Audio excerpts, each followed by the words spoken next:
everyone, and welcome back to Here Be Dragons. I am your host, Stephen Stark, and joining me this week, we have a very special guest. She's been on the channel in the past. It's been a minute.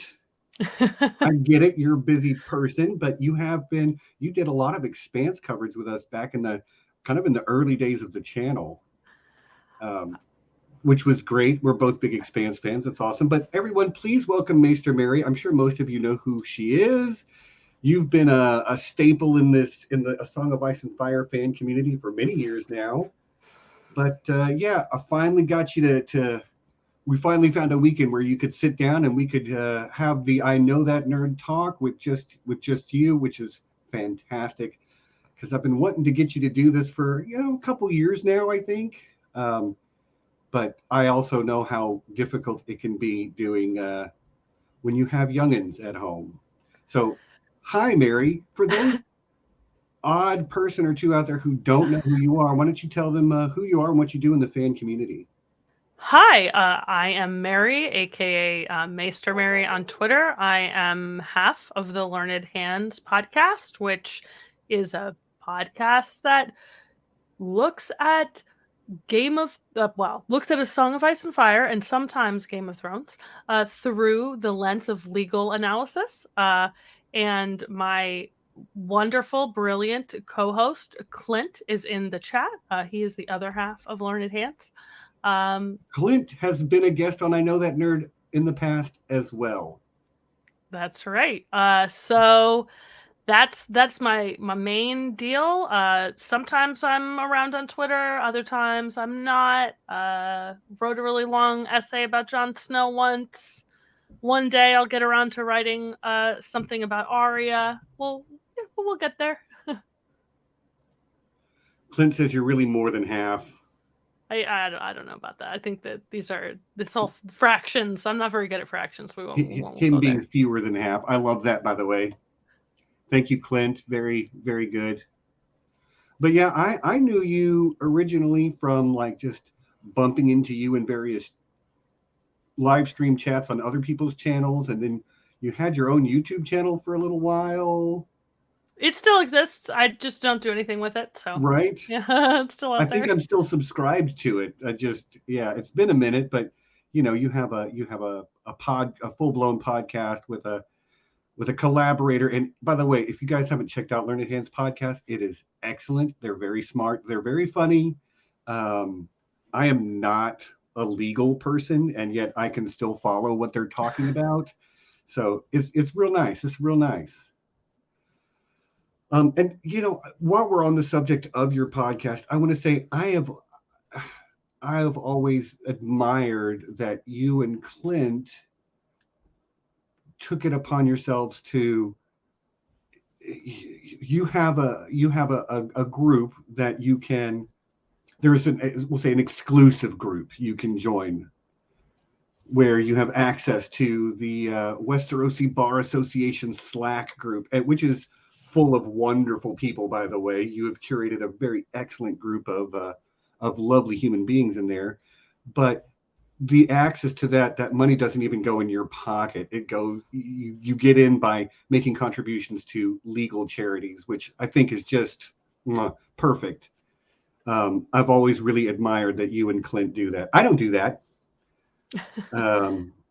But I think it's really great that you do. And I'm proudly a justiciar of the Westerosi Bar Association. I don't really even know what that means. So let's start with that question. What's a justiciar? Well,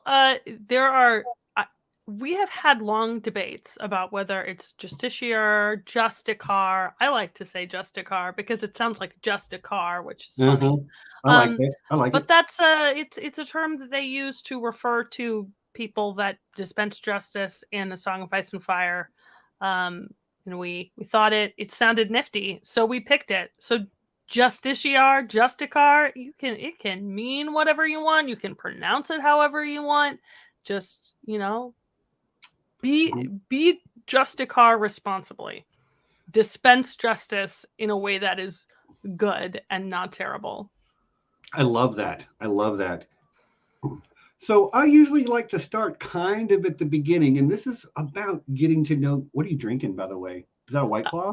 It is a White Claw. This is mango White Claw, which is objectively the best flavor. So I am not. I don't drink alcohol at all. It's just not for me. I have other ways of altering my perceptions, but alcohol is not one of them. I don't like the way it makes me feel. But mango, I get behind some mango.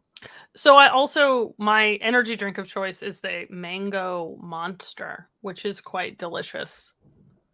So, yes, Sanri is right. No laws, drink claws. So, we mentioned White Claw, and now the chat is popping off about. I know it's a popular beverage over there. There's literally an entire channel dedicated to White Claw in the WBA Slack. It's great stuff. That's our bar channel. It's our bar channel. Is the White Claw channel? Yeah. Yeah, but this is about getting to know you as a nerd, which you are a card-carrying, proud member of that classification. Sure. Yeah. I've known you long enough to speak on your behalf for that. But what I don't know is, when did you first realize that you were a nerd? It's been in my bones for a long time. When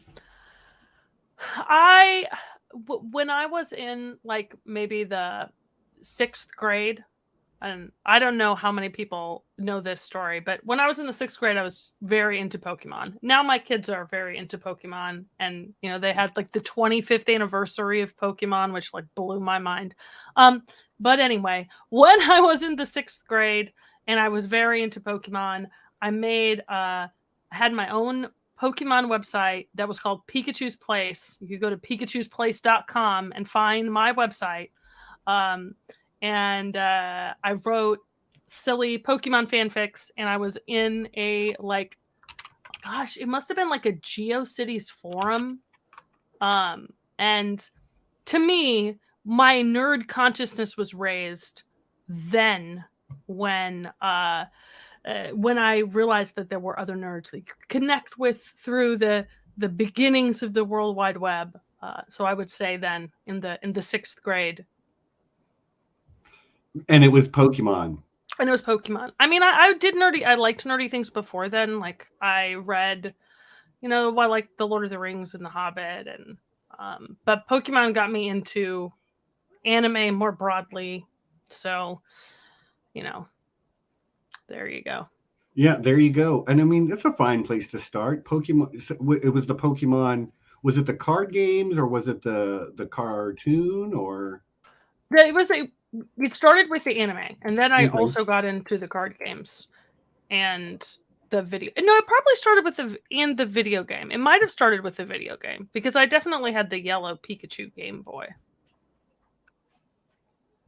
Did you ever play the card game? I did. I had a bunch of the cards. Yeah. So I also played Magic. And now we're talking. I still play Magic. I'm not within the past couple of years, but I had friends that I've played Magic with recently. Magic is awesome. Yeah, here's my latest commander deck. Anjay Falcon Wrath.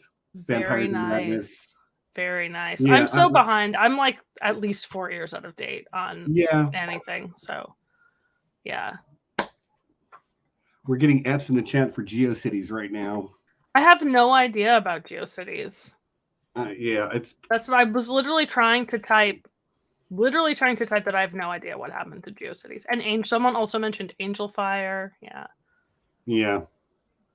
I've heard of GeoCities, but like I'm a little bit older than you, and I was not a rapid adopter of this newfangled internet thing back in the day.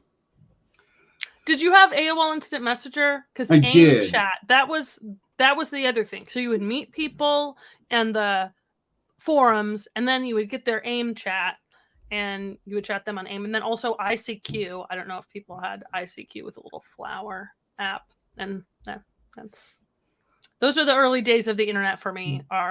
The early days of the internet are Pokemon fanfiction and ICQ and AIM. Yeah. Yeah, we're all getting a little nostalgic here. Aaron remembers ICQ as well. It is insane to me how much. I don't know everything. I guess if you told me how online the world would be when I was 12 or 13, I would not believe you. And the amount that, when YouTube first came out and there were no ads, it's insane how much the internet has changed. It is. It really is. And like, I guess you're a millennial, yes? I am. Okay. I thought yeah, you 87. I was Okay. born in 1987. So. All right. Yeah, so like when you were in the 6th grade, I would have been 25, 26, somewhere in there. Yeah, I'd never read your fanfic, though. I never found Pikachu's place. Yeah, well, you're probably better for it. I kind of want to read it. I'm not gonna lie. I don't even know if it exists. If you dug hard enough, you could still find my high school live journal, but I'm not going to say any more about that. Okay. Because I don't want to make it easier to find. Challenge accepted. Don't accept this challenge. I'm kidding. I'm kidding. How do I delete that? Right. Well, okay. So you liked nerdy stuff before, but it was really Pokemon that sent you into full-blown, oh, I'm a nerd and I'm uber passionate about this thing. Do you still play Pokemon? I've been playing the Pokemon Legends Arceus game that just came out. I do play Pokemon. I play Pokemon Go, but I played Pokemon Legends Arceus thinking that like, oh, I'll play this through with my kids. But then I just played it all the way through, and now you have to actually catch all of the Pokemon to beat the very final stage of the end of the game. It's a lot of fun. I recommend it. It's open world, absolutely. It's great, and you can pick it up, just play for a little bit, and I definitely recommend Pokemon Legends Arceus, or however you say it. I don't know how you say Pokemon names. There are too many Pokemon, by the way. Like there used to be 150 back in my day. Now there's like fucking 1,000 Pokemon. Way too many Pokemon. Yeah, you're not wrong. Sandry said something about new Pokemon dropped today. Oh, right there. That I did not see that. That's exciting. Yeah. Sean agrees with you. Arceus. All right. Yeah. It's fun. It's super fun. The other thing that's fun about Pokemon games is that it's the most utterly ridiculous world, right? And the premise of this game is that you're supposed to catch these two Pokemon that are the gods of space and time. And then you catch the gods of space and time and literally just like put them behind a fence in like your Pokemon pasture.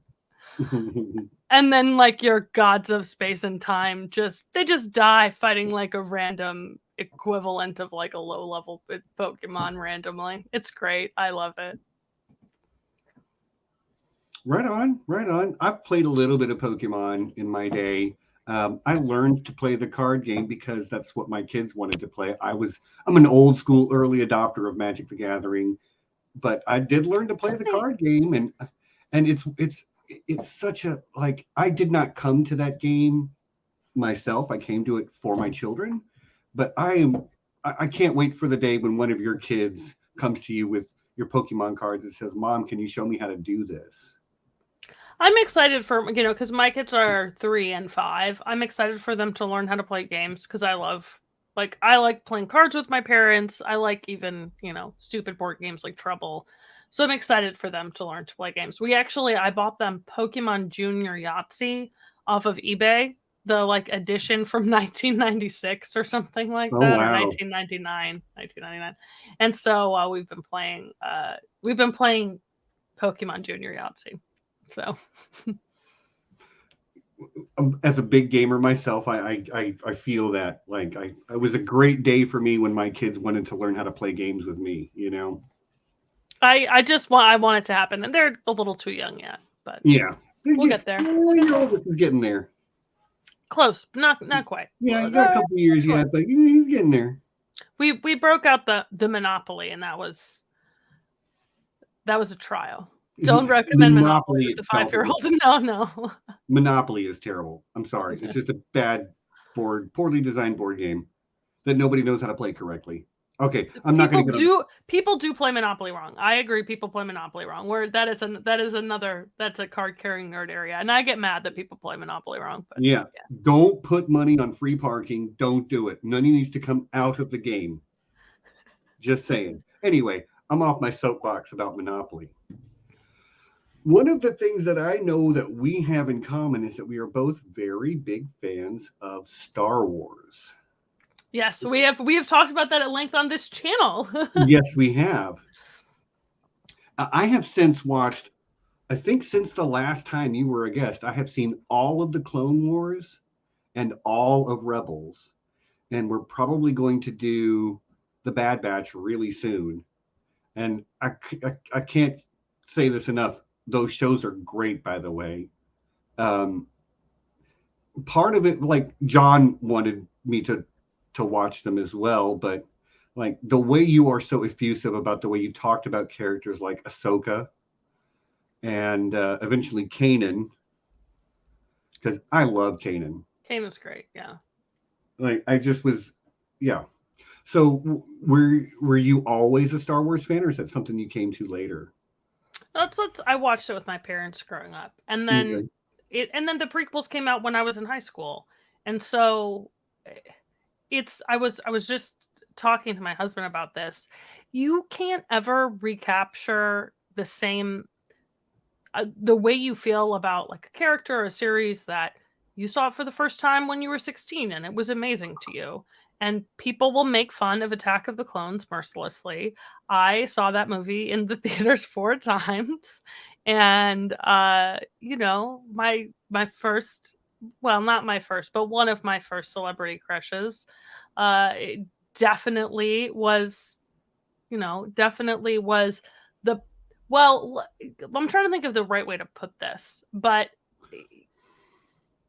like, let's just say, look, I got my Obi-Wan Kenobi action figure sitting over here for a reason, because I knew you were going to ask me about Star Wars. I mean, that's just one of those things that, you know, my parents introduced. Yes, my first celebrity crush was Yoda. That's correct, and rightly so. Yoda's awesome. Yeah, I mean, I'm a prequels defender. I think the prequels are much maligned. They're imperfect, but they had a lot of ambition that I think a lot of modern franchise movies don't have. So yeah, I don't know. I like Star Wars. I have been a fan for a long time. It is one of those things that got put on the shelf when I was put on the shelf for a long time, but then, you know, they came out with new movies. They've sort of revitalized the canon and all of that stuff. Yeah, Padme crushes are also awesome. Yeah, Padme getting some love right now. So, but also one of my vivid memories of high school was being a Hayden Christian Anderson defender. So I can't express to you how excited I am for the Obi-Wan series to come out. There's nothing that I want more. There is nothing that I want more. Like, yeah, I even read the old Legends Obi-Wan Kenobi novels. So, right. Yeah. I mean, I'm not surprised by that. You strike me as somebody who, like, when you find something that you genuinely love, you're gonna grab it with both hands and run after it with both feet. Yeah. I tend to be an intense person. That might be an understatement.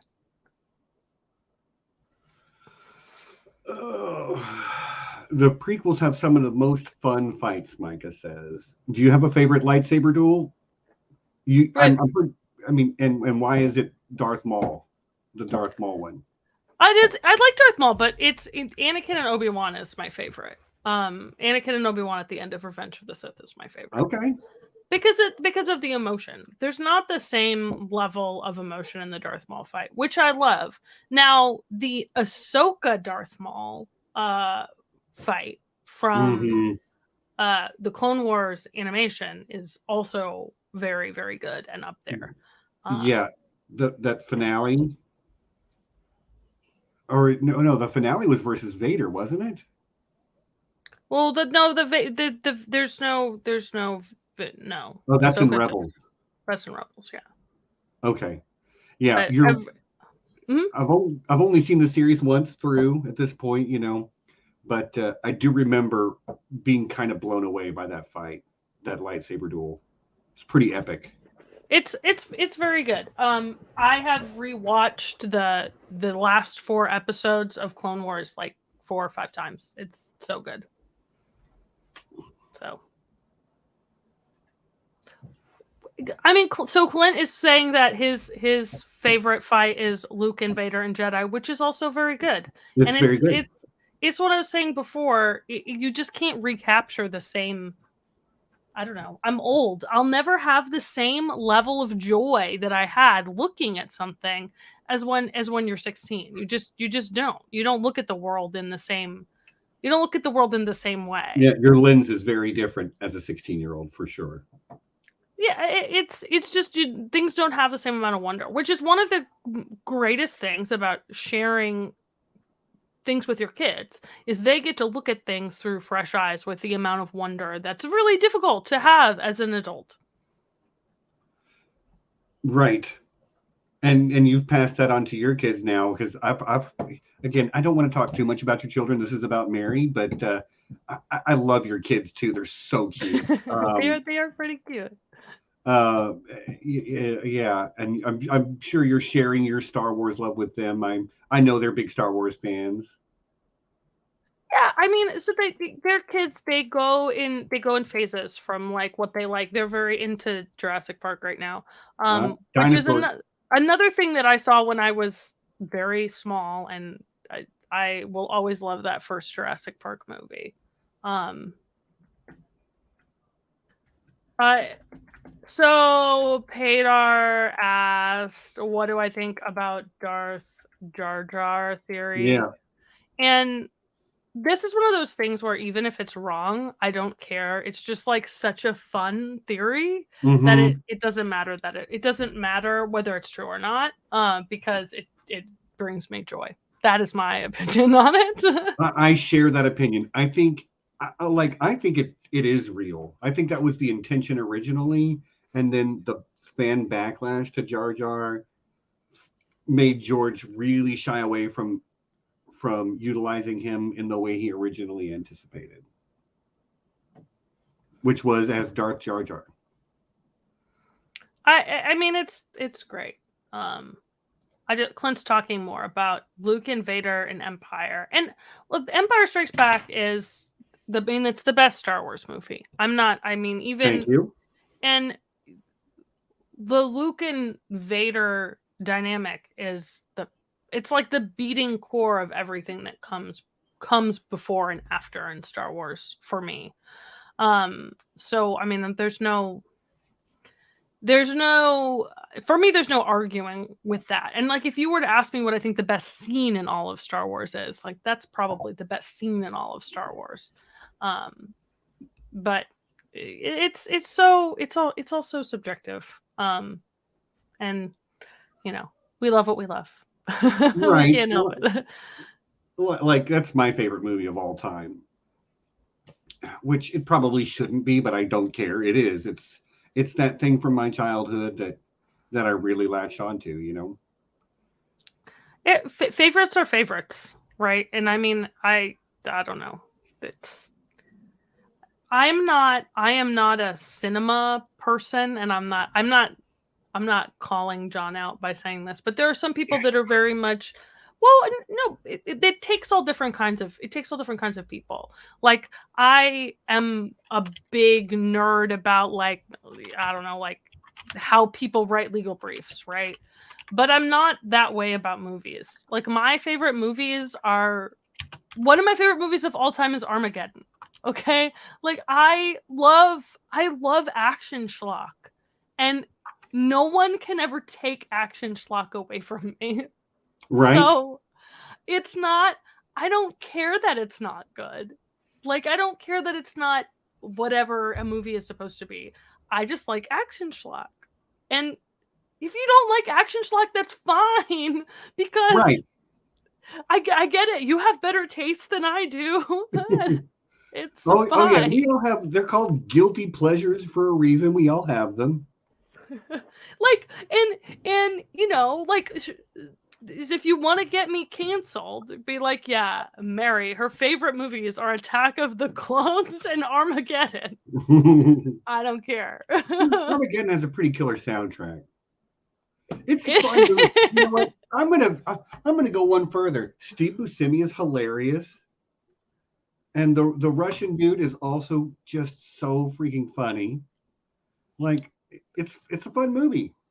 It is captured. It captures the things that I enjoy about action movies, right? It really does. Like, I also love The Rock, which we were talking about on Twitter the other day, and that's, I don't know. Things don't have to be brainy. Like, I can be a brainy nerd about a bunch of other things, and movies are never going to be that. Like, I'm never going to have the level of knowledge of someone that knows, like, art house movies. It's not that I don't like them. I do. I just am not. Those will never be the things that get my heart.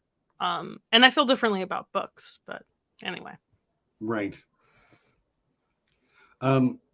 You and I disagreed about a film that we both watched last year.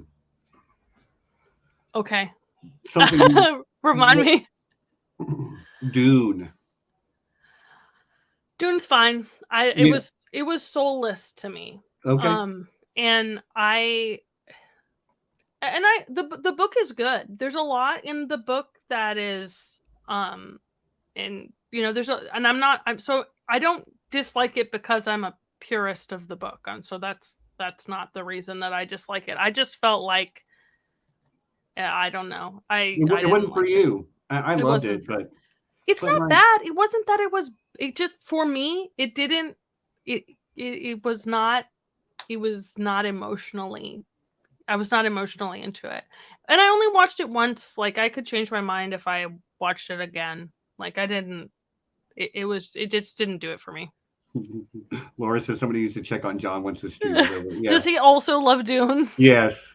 But we've been doing this a long time. Part of what I like having people on as guests for things who don't necessarily agree with every point of view I have. Sure. Otherwise, it's just, you know, I love this thing. I love it too. Great. Let's move on to the next part. I love this. I love it too. You know, it's boring. As somebody who is a professional argumentator, I'm sure that debating people over their point of view versus your point of view is a thing that you can find enjoyment in, right? Yeah. No, it depends on the circumstance and the level of skill of the opponent. But absolutely, but also there are some things where they are just matters of taste, and there's not a lot of reason to debate about it. And I will say on Dune, I'm so open to changing my mind on it. And maybe it's that I didn't see it in a theater, and I needed the more immersive experience to appreciate it. Because there definitely have been, like, for example, I love The Green Knight, and I saw that in the theater. And okay. I don't know that I would have appreciated it in the same way if I hadn't seen it in the theater, because it's such a visual movie. Oh, now John says, John just mentioned that he loves Blade Runner 2049, and I do love that movie.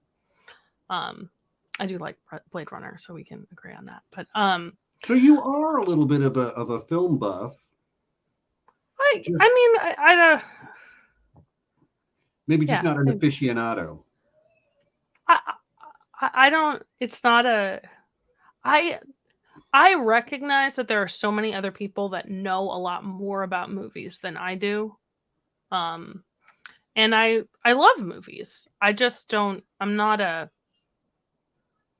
movie expert. Right. But so, what are your feelings on Citizen Kane then? It's fine. I'm not an old movie person. I'm not an old movie person. So that's you. another reason that I'm not on that list. Yeah. Like, I don't shit on Citizen Kane, but I'm just like, they pioneered some really interesting camera techniques, but the movie is boring. Sorry. I mean, I'm not. Again, I'm just not an old movie person. So, Right. I mean, I got you. there's some exceptions to it, but yeah, it's not. We have a few friends in common. One of them is a minor character named Micah, who wanted me to ask you a very specific question. Okay. I'm going to pull it up Okay, Micah. in the DM. I thought it was a great question, by the way. There's the Micah. My Maester Merry question is, which Aes Sedai would make good lawyers who aren't Moraine?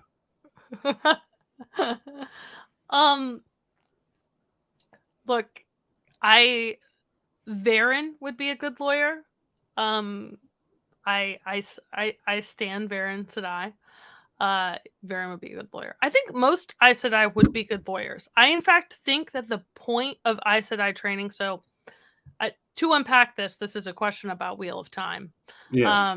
And so connected to Wheel of Time, the show, and Wheel of Time, the books, which I, in 3 months, read all 14 because I decided it was just something I needed to do. But I think most of the Aes Sedai would make good lawyers because that's what their training is. But Varen is my answer. And the reasons are very spoilerific. But yes, good job. Good job. Micah knows me. You know, for a minor character, he's very smart. I like that guy. Okay, so before we go on with your loves, I'm going to ask you about something I love and want to know if you have any experience with that. Do you dungeon and or dragon? I have wanted to, but I have not. I have watched other people's games. I have a good friend from college who was DM'd like a game for a bunch of his friends. And I knew them because I used to play tabletop games with them. Right. Yeah. So I don't, but I appreciate it. And I wish it's something I wish that I had time for. Maybe one day. I'm not surprised to hear you to bring up time. That is like the number one thing that limits people. It's hard to be like, yes, I will be here at the same time on the same day once every 2 weeks. Yeah, I think it's also very difficult in that you need the right group of people. It's a very big commitment, and it's it seems awesome. I wish that I could. I have like wanted to play before and like made out a character, but that's as far as I've gotten. Okay. Well, if you ever find yourself in a situation where you're ready to give it a shot, you know who to call. I do. Yeah. And actually, my legal assistant plays as well. So. Nice. Yeah. I mean, an in-person game I feel like is always better, but thank God for Zoom during the pandemic. I have been patient zero for about 15 different people for D&D, many of whom are mutual friends and have gone on to run their own games and stuff. Yeah, Potter knows. He knows. I'm always trying to like, have you heard the good word of Dungeons and Dragons? But I really like this question from him too. Now, bear in mind, Potter is our pet Irish troll here on Here Be Dragon. Yeah. So, as a solicitor, would you like to see the return of trial by combat as a judicial practice? No. Just a straight no. We're not even going to joke about it. Yeah, we're not going to go there. No. I have bigger dreams, okay? Bigger dreams for the judicial system than trial by combat. Yeah, let's move forward, not backwards, right? I mean, we're already moving backwards. Let's just not go backwards faster. Given that we both live in Texas, we know what we're talking about. And if you don't know, just Google Texas trans kids and just save yourself the trouble. Don't think about Texas. Don't think about Texas. If you don't, if you're not prepared to get very angry. Yeah, I saw a funny video the other day where it was a woman who was like, it was the evolution of being from Texas, and in 2014 he's like, yeah, I'm from Texas and proud of it. Our state is better than you other lesser states. And then slowly, gradually, she's like, yeah, I'm from Texas. It's kind of good and stuff, isn't it? But the modern Texan, the 2022 version, was like, I'm from Southern Oklahoma or something like that. Yeah, we are raised here to love Texas. Texas is the best place in the world, and man, just what a crock of shit.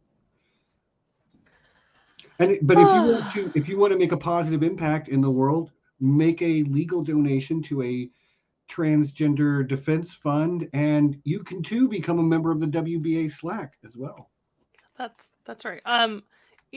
So Guilty Undertaker in the chat brought up the point: isn't the average civil suit already basically trial by combat? It comes down to who can hire the best lawyer or champion. I mean, that's pretty much true. That's the hardest thing about one of the hardest things about being a lawyer is how much it's trial by the size of your poker chip stack, how much money you have, how much money you're willing to spend. And that's part of the reason that Clint and I want to lift up legal aid organizations through our podcast. I wish that there was more we could do. I wish that I wish the legal system didn't work the way that it did. But unfortunately, we've got to work in the system we have, and that's one of the reasons we encourage people to donate to legal aid organizations, because that's one of the few ways you can help make the playing field more even. Potter has a serious question. I like how when he has a serious question, he has to preface it with that it is actually serious. But in terms of legal charities, are you aware of any Russian ones to help the anti-war movement there? I don't. I'm not. That's not an area of expertise that I have. Right. And I'm sure that is in and of itself fraught with difficulty. But if I see anything, I'll let people know. Yep. If she sees something, I'm sure she'll post it in the WBA Slack, and I will, by extension, post it in the Here Be Dragons Slack. Yeah, we try as much as we can to let people know when we find out about any kind of like worthy cause. We are, unfortunately, because both Clint and I live in the United States, in terms of international organizations, we are relying on, people we know that people from the WBA Slack, people that we know that live overseas, that live in Europe or in Tonga or wherever, that have access to better information than we do. Right. Well, and that's smart, delegate and network, and can't do it all by yourself. Well, right. I mean, you've heard me several times today say I don't have a very strong opinion on that because I don't know about it, and that is a very important belief of mine, is to try not to have strong beliefs about things that you do not know or do not understand. And it's very easy, I think, whether you're a nerd or a lawyer or whatever, I think it's very easy to get into. It's very easy to sort of have strong opinions about things you don't know about, and I don't want to be that person. Guilty Undertaker has a question. He says, will you post a link for where people can donate to legal charities / join the WBA? Yes, after the stream, I will get with Mary, and I know you have like a list of preferred charities, but really if you make a donation to almost any legal charity, that is we try not to be too picky, but there are some things that are just not gonna cut it. Right. But yeah, I'll before when the stream is over, sometime today or early tomorrow, I'll get the link that we have, as well as the other places we've shared. If you check our Twitter account, there are several things we've retweeted that have to do with legal aid organizations and direct aid organizations that are helping people in Texas, that are specifically helping transgender people in Texas. So that's probably the most recent set of organizations we have suggested people donate to. Yeah.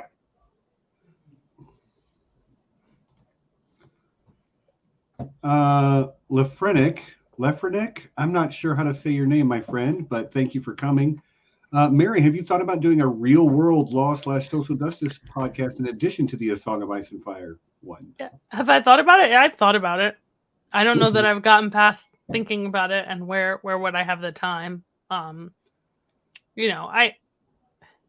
It's part of the reason that I like the Song of Ice and Fire podcast is that I think it's really important to tackle significant political, moral, legal issues through science fiction and speculative fantasy, but through speculative fiction, science fiction, through fantasy, because it gives us a chance to think critically about them. Clint brings up the good news as we mix in that stuff into Learned Hands anyway. And that's true, because that's what you do. You think by analogy, you reason by analogy. We think a lot about how, but we talked about, we have a whole episode on coups. And of course we talked in our episode of coups about real world coups, including that stupid thing that Trump supporters did last year. And I think that I enjoy that lens, because I think it's one of the few ways you make inroads with changing people's opinions, not even changing people's opinions or deepening or changing their perspective, is by coming at something from a different context, which is why I enjoy our podcast. I would love to. We have broadened out beyond the Song of Ice and Fire, right? We've done things on the Expanse. Mm-hmm. There's some great legal questions in it too. Right, and I think also our next Clint and I's next episode is on the right to revolution, and that's a really interesting question in the context of the Expanse. So, and that's the reason that I like science fiction and fantasy. I think we're talking before about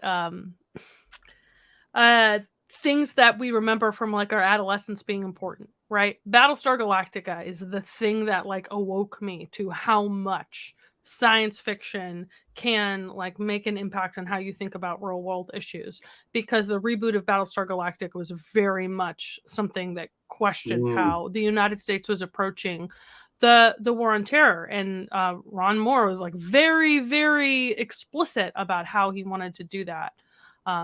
And so I think that's, I think, I don't know. That was a very long answer to your question. So yes, no, I have, great. But also I think that what we're doing now has a lot of importance for those things. Yeah. All right. Potter's got another really great question.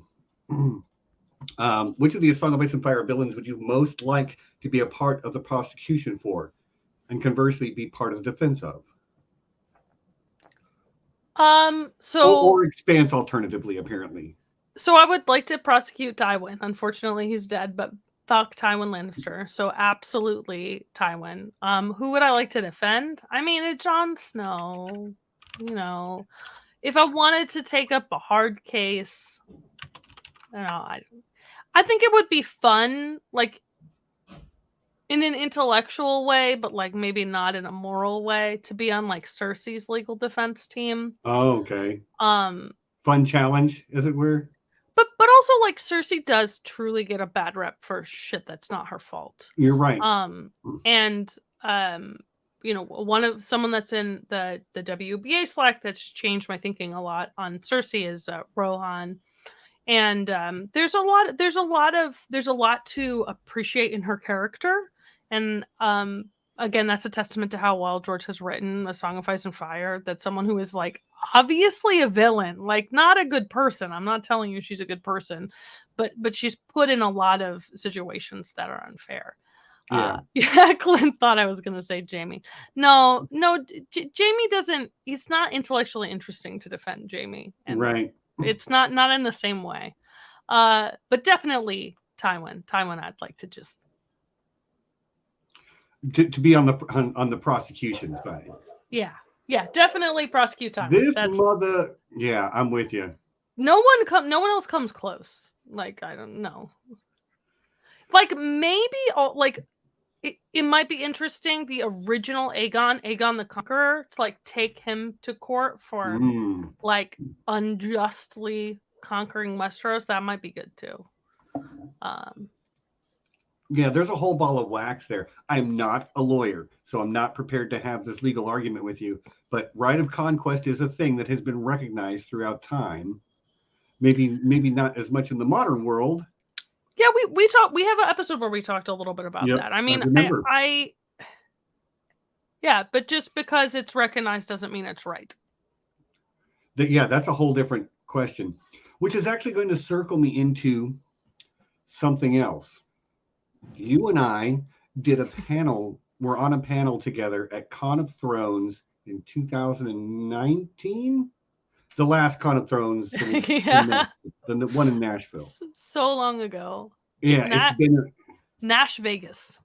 Yeah, but that was Northern Justice and Guest Right and Northern Justice. Is that right? Yep. And that was a fantastic panel. Too many people that ended up working perfectly. But again, it was I'm a lay person, but I've studied ethics and philosophy, and I find it a fascinating subject. And it was a really fun panel to do, and obviously something you care deeply about as well, justice and ethics. And it was Clint says it was a great panel. It really was. I hold it up as the best panel I've ever been on. I haven't done just a whole lot, but it's the best one I've ever done. It was a blast. It was such a good range of opinions. It was fun, for sure. Yeah. Did you had a question about it though? And I interrupted you. I'm sorry. Not really. I'm just kind of wanting to pop my collar and say I've done a panel with her, and it was about legal stuff a little bit. Stephen, like the very first, or probably the second. So the first Con of Thrones I went to was the one in Dallas. Right. And the first panel I went to was Lauren, Shakespeare of Thrones, did a panel about parallels between Macbeth and Game of Thrones. And it was excellent. She was so well prepared. She had video clips. It was in a PowerPoint presentation. It was amazing. So good, so well done. Lauren is brilliant.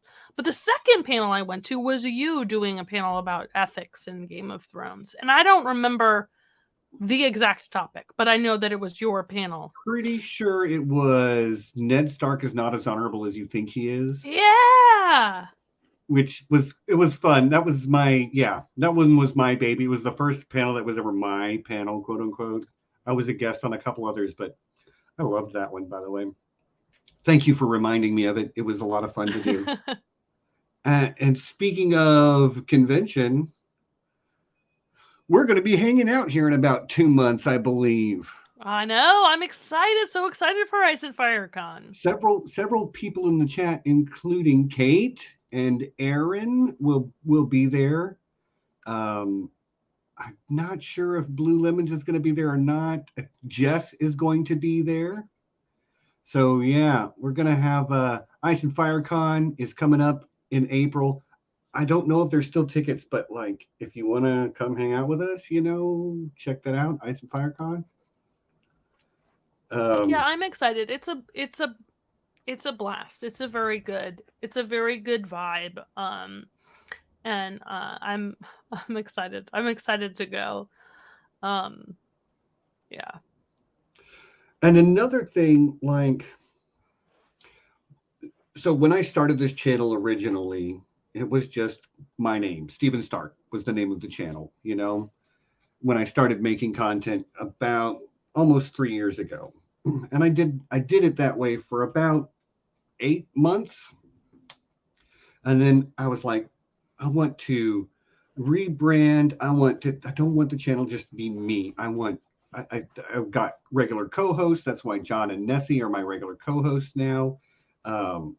And I was looking for a good thing to rename my channel. And Mary, like, I don't know, I'm back and forth with you for 2 weeks or something like that, trying to settle on a name. Mom was instrumental in like helping me land on this one too. Thanks, Mom. Love you. But Mary's advice on like, you can name it this, but not that. Like you can name it that. I did not give you legal advice. I did a trademark clearance search. you gave me friendly insights.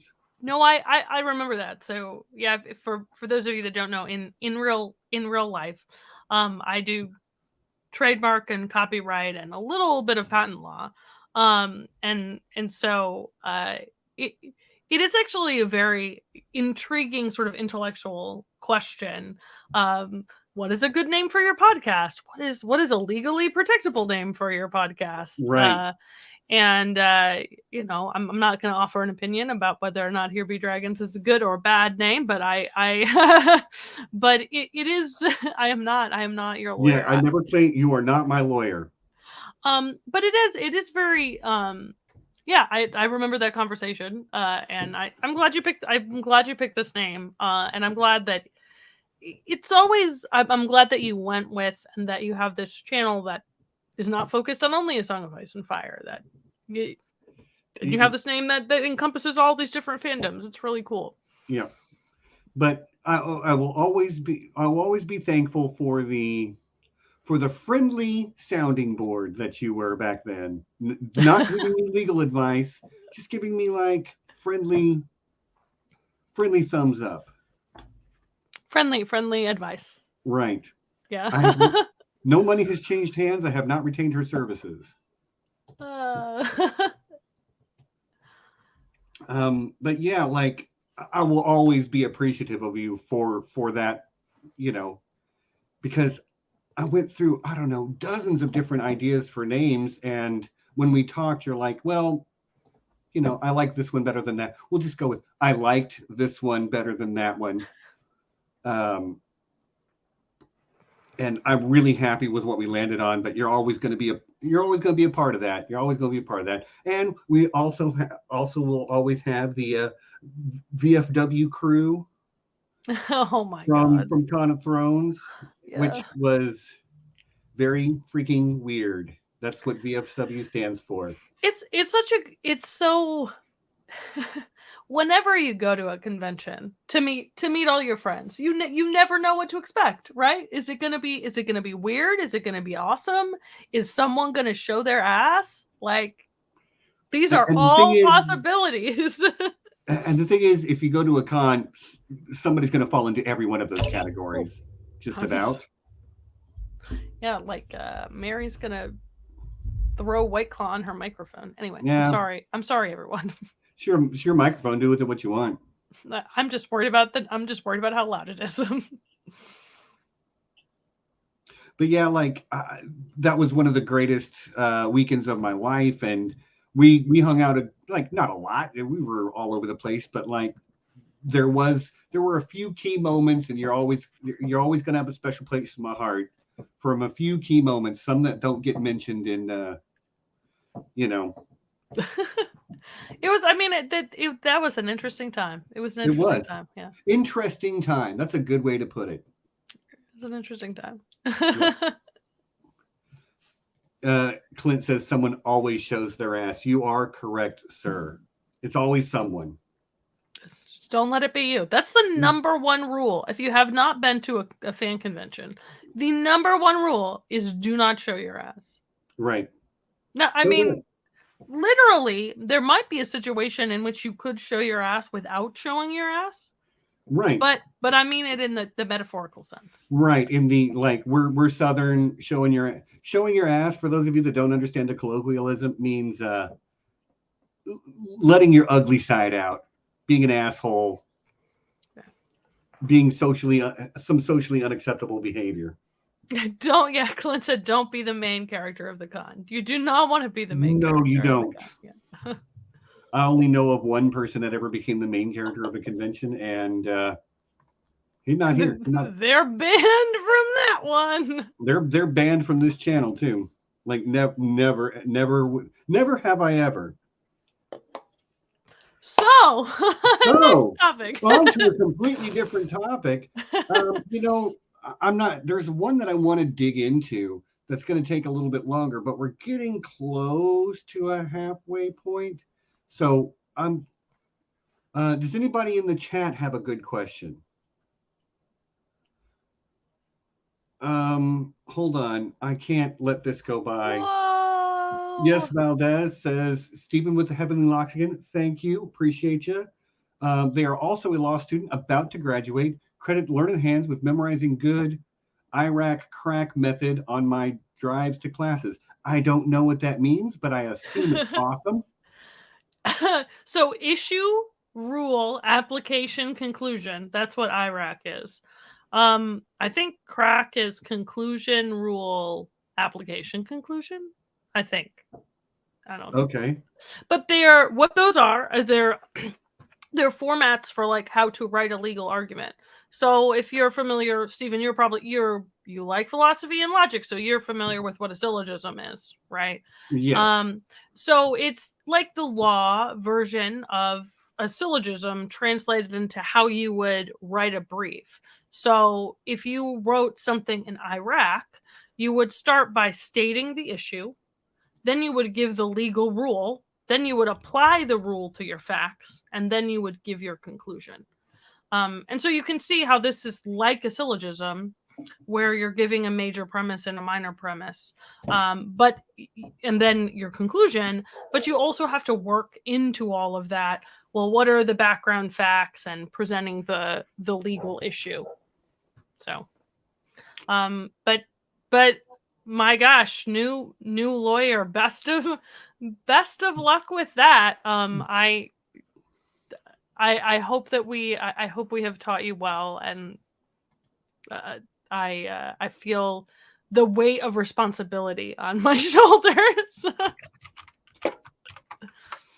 Yeah, like, again, as somebody who is not, I'm working in the engineering field, legalese is about as far from me as you get, unless it specifically deals with my niche, which is why my favorite episode of the Learned Hand podcast is still to this day. I listen all the time, but it's still got to be the Sworn Sword one, because you talked about land use law and again, like riparian rights and things like that. So just I ate it up. That might be one of my favorite episodes too. We need to go back and do the other Dunk and Egg novellas, because and find interesting legal issues in them. So if I were to ever write a novel, which may be a thing I do one day, the one thing that I love about how Dunk and Egg is done is that it's episodic, but like each one has its own like sort of self-contained, I don't want to say moral, because George R. Martin's like not Aesop, right? It's not like fables, right. But it almost has that feel. It's almost like he is going into it with not I don't want to say a lesson, but a particular dilemma that he's exploring. And yeah, I love Dunk and Egg, and he manages to explore these really important issues, and at the same time that he's doing that, it is funny and fun and an adventure story. And I know we're probably not ever going to get another Dunk and Egg story, but don't make me cry. I would do it. I would write more Dunk and Egg.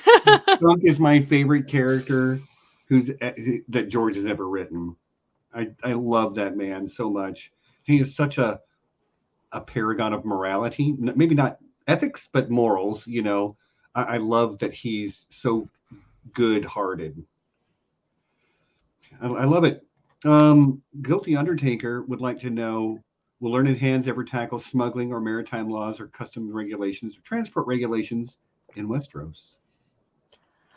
That's interesting. I haven't read the books looking for smuggling and maritime law.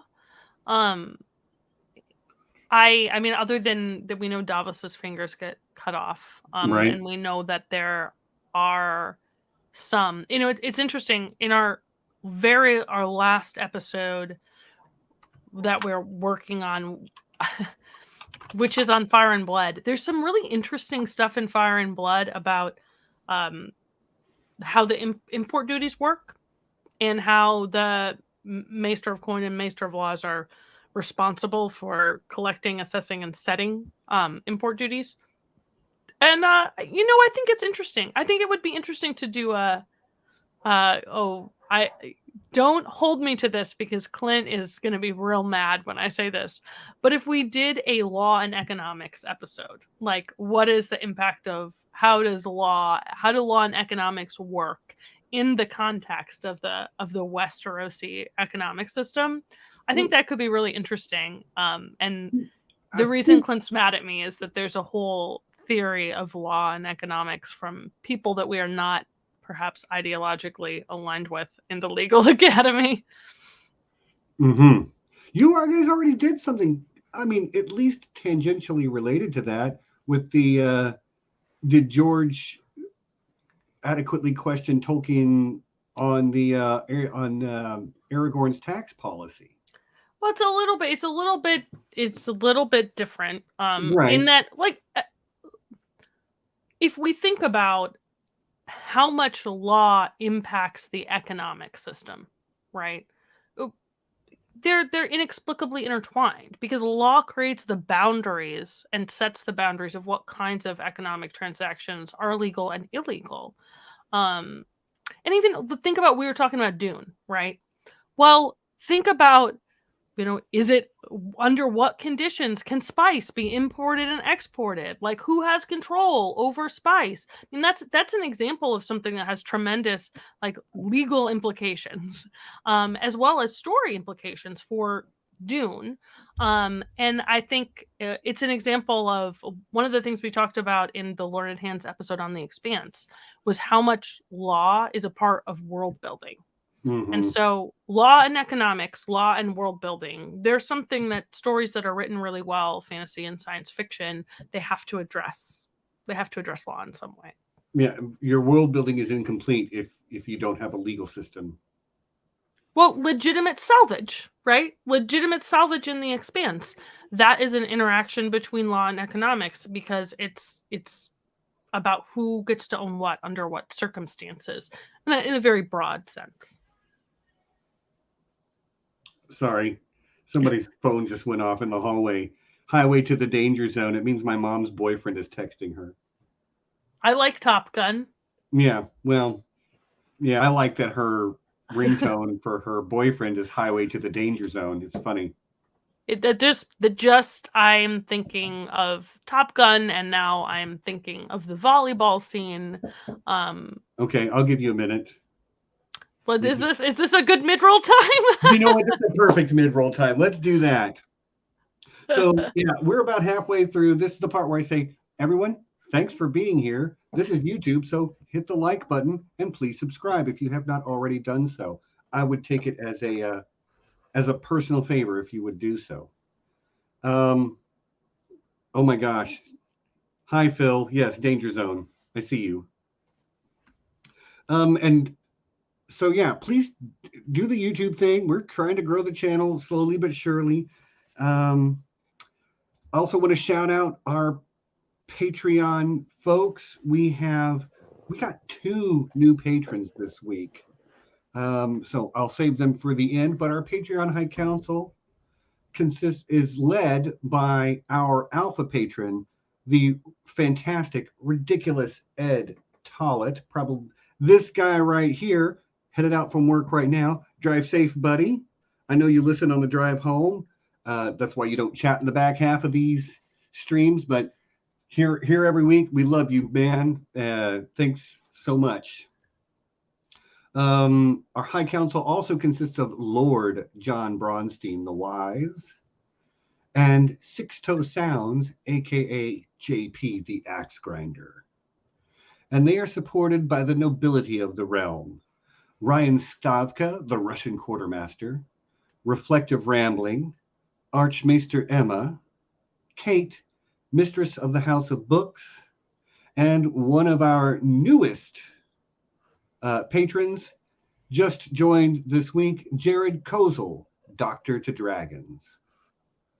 Oh, Doctor to Dragons. I like that. He is a legitimate medical doctor. I met him at HereBeCon, and he was a lovely human being. He was on the channel last week when we talked about the Book of Boba Fett. Big Star Wars guy, right? I think, yeah. He posts great Star Wars stuff on Twitter. Yeah, but he is also, Jared Kozal, MD. Fascinating. So he is Doctor to Dragons. But also this week, we got another patron who will be joining the Landed Knights of the Realm, the fantastic Emily of the Eyrie. Good D&D nerd friend of mine. Love you guys. Thank you, patrons, so much for keeping the lights on over here, for, making sure that I don't have to pay for Zoom out of my own pocket or for our StreamYard subscription or any of that stuff. So thanks so much. We love you. You guys rock. What else? We have a Slack group as well, and anybody can join with an asterisk. We do have one main rule: don't be an asshole. You will get removed. It has happened before to people for various reasons. But if you would like to join our Slack group, which is basically basically a Discord channel, more or less, where we keep the nerdy conversation going all week, you can just send me an email at we3dragons@gmail.com, and I will get you in there. Yeah, Sean is right. Don't show your ass in Slack either. Other than that, it's fine. We have good time over there. So come join the Slack. Just send me an email at this particular email address, and I'll take care of it. Okay, so Mary, what do you all got coming up over there on the Learned Hands podcast? Yeah, so our next episode is on, like I mentioned before, on the Right to Revolution, and we're covering the storming of the Dragon Pit from Fire and Blood, and I'm really excited about it. It's one of Clint's favorite topics. We are covering some of sort of Clint's favorite political philosophy and theory, and some of my favorite theory about writing history. So I think that's going to be a good one, and we'll be recording that sometime next week, and hopefully that'll be out pretty soon. Right on. I'm looking forward to it. Like, I never know exactly when they're going to drop, but when they do, they usually go in my ear. Part of my job is drive from one place to another, and a good long podcast by interesting people is a great way to pass some of that time, especially given what my my coworker likes to listen to on the radio. So I just put in something that I would prefer to listen to, and off we go. Yeah. Fair enough. Yeah. Next week, come back next week. We will be talking about season 2 of the fantastic show, What We Do in the Shadows. Have you seen that, Mary? I've not. It is hard for me to get into TV shows right now because of kids. And I say that having got into like Wheel of Time and all of that, but it's hard. So it's on the list. It's fun. It's worth your while. Luke Skywalker's in it for one episode. That's exciting. It's mainly what I watch on TV is dependent on either do I have time to watch it like by myself, or is it something I can convince my spouse to watch with me? And I've actually never seen The Sopranos all the way through. And I saw you post about that earlier. So we just started watching The Sopranos. It's very good. And yeah, I mean, I knew it was good, right? And I knew I would like it. But it's not what I expected at all. So that's probably going to be occupying my time. And then we have been watching the Yellowstone and 1883, which Okay. I did not expect to like, but I quite loved them. So yeah, after time.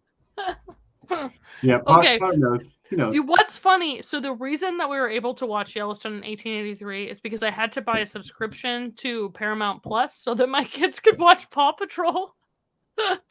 It'd be like that sometimes. Why do I might as well? Yeah. Yeah. So yeah, I recommend What We Do in the Shadows. They're shorter episodes, shorter seasons, and it's just fun and silly. I really have enjoyed it. So yeah, put it on your list whenever you get to it. But we will be talking about season 2 of that show next week, and the week after that, I'm having another I Know That Nerd, and I'm completing yet another podcast. Getting all the people from an individual podcast. I have with today's episode. I am completing my Learned Hands collection. I have completed the Radio Westeros collection, and next week I will be completing, or not next week, 2 weeks from now I will be completing the History of Westeros collection when I have Dancing Sean join us. Oh, that's exciting. Yeah, it's going to be a good one. He's a fun dude. I think that's it for the mid-roll. Anything else you want to plug? Anything else you want to make sure we say? Me? I got nothing. I got nothing. Cool. Let's move on then to the question I've been sitting on for a little while. And this is one that I always find really interesting because I went through my own process with it, but it is, you were a fan of things, and then at some point you started creating content for that thing you loved.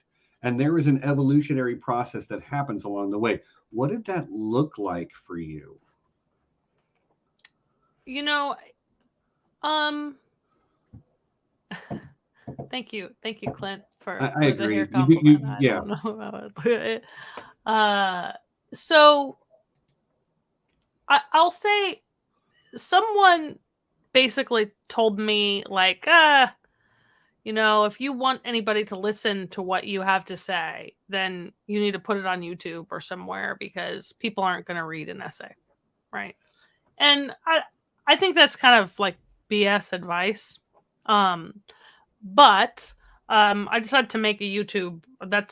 We discussed my YouTube channel, and I decided to make a YouTube channel because, I think once you get engaged enough in the theory behind A Song of Ice and Fire or any fandom, there is sort of a desire to like put something back out there. Mm-hmm. And so that's why I started. That's sort of was the logic behind starting it. And what I started with was writing essays about Arya and Braavos. And the reason is, like, I think Arya's arc in Braavos, and I still think this, is the extremely underappreciated in the fandom. People like Arya for being a little murder goddess, for being a tomboy, for being, for a lot of reasons. But I think her story with the Faithless Men is just completely underappreciated. Not by me, but by the larger fandom, by many people, and I think it's underanalyzed. And so I started there. And what's interesting is that I've since I initially wrote about it, I've changed my opinions about what is interesting about it and what drew me to it. But so I think that the one is a desire to put something back into the community. The other is, I think there's sometimes some like push from people, and I think a lot of people were very encouraging. Like, a lot of folks are very in this community are very supportive about reading and being interested in what you have to say, and that's sort of that part of my journey. And eventually I wrote my Jon Snow essay. Mm-hmm. which that was before the podcast started. And I did that because I was processing my feelings after season 8 of Game of Thrones about how the show ended, and also why I thought some similarities between the book and the show. And I had become so emotionally invested in, I guess you become so emotionally invested in the series. You read it so many times and you want to do something, put something out there to like mark, I guess, like what is in your heart about why this piece of literature is so significant to you. And so that's why I wrote that. And then the podcast, I don't know. I don't know what Clint thinks about it, but I feel like I got really lucky that both of us had similar interests at the same time, and similar enough personalities that we could get along to put out now 25 episodes of a podcast. It's a combination of passion and luck and commitment. I always like hearing about that journey where you go from the consumer to the creator, though, because it usually is like, I have something to say that nobody else is saying, and I'm going to say it because it needs to be said. And I mean, it's been a minute. I don't remember them very well, but like when you used to have your own podcast up from under Winterfell channel, Mary dropped a video. Oh, gotta watch that today, because you're good. You know how to do your research. You know how to write, because I'm sure being a lawyer has informed that to some degree. But I used to love that stuff that you would write. I mean, I love what you're doing now too. But I guess I kind of liked the more. I really just appreciated the more story focused stuff that you used to do, the character analysis and whatnot. Yeah, I've got a plan for another Aria piece coming out soon. And I have two different Aria projects. And hopefully they will get done one day when I have time. Both of them, I think, something I understand about George R. R. Martin struggling to write finish and write the Winds of Winter is you get to a point where you're so emotionally invested in a project that you need it to be a certain way, and it also takes a lot of emotional energy to do it. And that's where I am on doing more Aria. I got Aria you. Work. Yeah. It's one of those you care too much almost, and it just has to be perfect. Yeah, absolutely, yeah. Yes, Valdez has another interesting question. I'll take Stephen Flaxen here. It's not really flaxen. It's gray or silver, if you prefer. But thanks for Mary and Clint. Clint is in the chat, so I'd love to hear his thoughts on this as well. But do you guys think that communities like this would have been beneficial or detrimental to us during the early phases of our professional paths? That's a layered question too, because I can see reasons for both answers actually. I am at a point in my career where I am not climbing anymore. I'm just very happy where I'm at. I'm not trying to move up at my current job. I've reached a place where I'm very happy doing what I do, and that's good. My kids are grown. They don't live at home anymore. I'm not legally responsible for them anymore. So I'm coasting right now, which means that I have the time to devote to this type of community, which I would not have had when I was younger. What about you, Mary? I think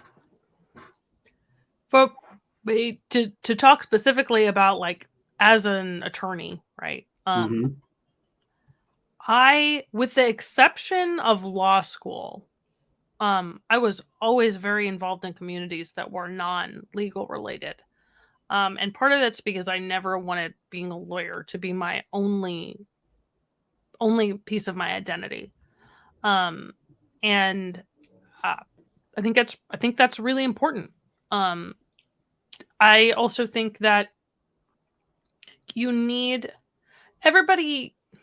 You come to your career, you come to your life in different spaces, in different ways. Everybody comes from a different spot. But for me, I need a place to like intellectually dig into things and nerd out. And so this is a thing that I have needed in every point of my life, like professionally and just as a human. I think I would have benefited greatly from being in a community like this, but to be honest with you, the A Song of Ice and Fire community is my first foray into like deep fandom. I'm an old school D&D nerd. We hid from the world. We whispered, "Hey, you play D&D?" And we slunk back into the shadows. I've done several streams on why this community is so important to me and how it's helped me deal with my social anxiety disorder. And yeah, it's changed my life for the better. And a small part of that, Mary, like I've known you for years now. Years. Making me feel old. Well, we're years old, so. But we are years old. I knew you before you had your second child, at least. That's right. Yeah, that was. Oof. Yeah. But yeah, it's been great having you as a friend. But yeah, I don't know. I'm waffling a little bit. I've lost the rails. My apologies. I'm usually so great about not straying off the exact path I have planned. Longtime viewers of the show will know that's an absolute lie right there. Yes, I lied in the presence of a lawyer. You gonna get me? Look, Stephen, no plan survives first contact with the enemy. You are correct. You are correct. Oh, I can hear Mom laugh. I'm pretty sure Mom's in the chat listening in the next room over, and she's laughing. Anyway, but yeah, chatters also, feel free to ask me plenty of questions, and we've had a lot of like legalese type stuff. But as you say, you wanted to be known for more than just I'm Merry the lawyer. One thing that I know that makes you cooler than I will ever be is that I was in the Army, okay? And I guarantee you have jumped out of more airplanes than I have. I have approximately 1,300 skydives. 1,300. So, yeah. 1,300 times. Plus I over 100 hours in the wind tunnel. So that's pretty nuts. Yeah, it's interesting you bring that up right now, because that's an example of another community that I've been a part of, right? Another sort of subculture, and I miss skydiving a whole bunch. But that's one of those things that I intended to keep doing it after I had kids, and then just the reality of it is, one, it's expensive, and two, you have to stay current if you're going to do it safely, and we call it safe-ish, right? Like if you're going to be safe-ish, you have to jump relatively regularly, but you also need to keep up, and keep up your skills just to be, I don't know, to be cool, to be doing a good job, to feel like you're progressing. And so I miss doing that a lot. But yeah, skydiving is great, and I totally didn't understand it before I did it. And it's very, very difficult to describe why people like to do it, because what we would do is we do competitive like formations where I would flip from being, head down to the earth to feet up to the earth, and you would link and you touch other people, and you would transition holding other people's hands, and you make points based on the formations that you build.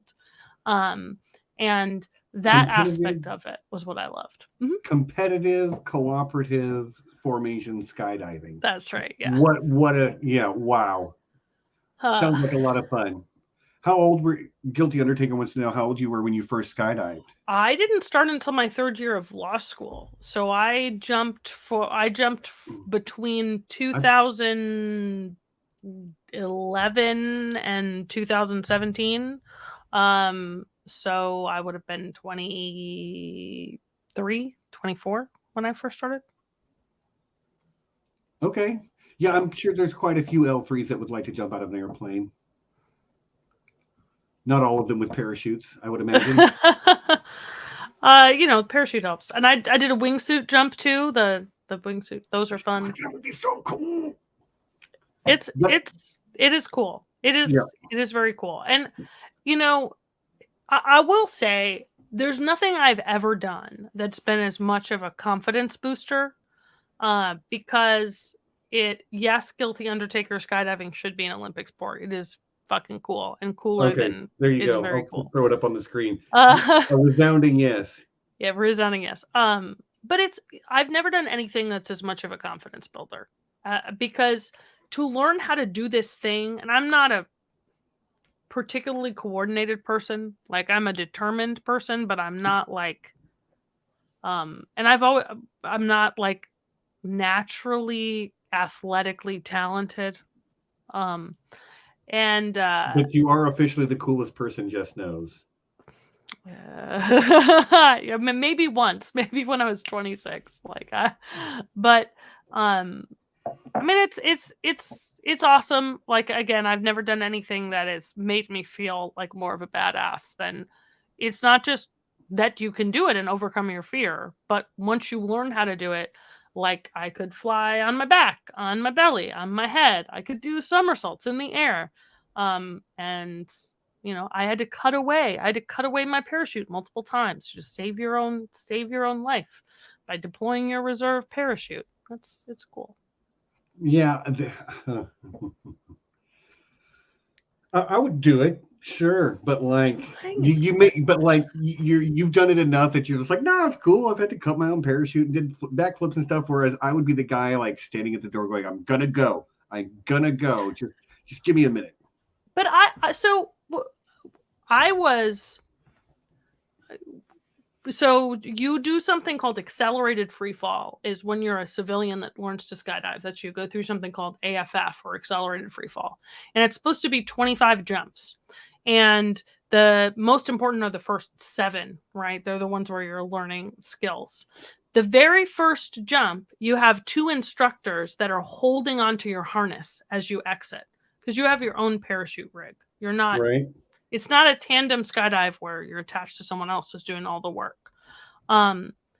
So they attached. My very first jump, like, I was so overwhelmed that when I came out, one of my instructors came off and the other one had to chase me and pull my parachute because I was so unstable. Oh, wow.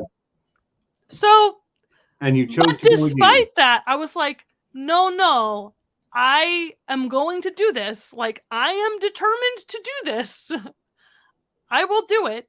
And it took me like, this is the third time. It took me 3 times to pass my first jump.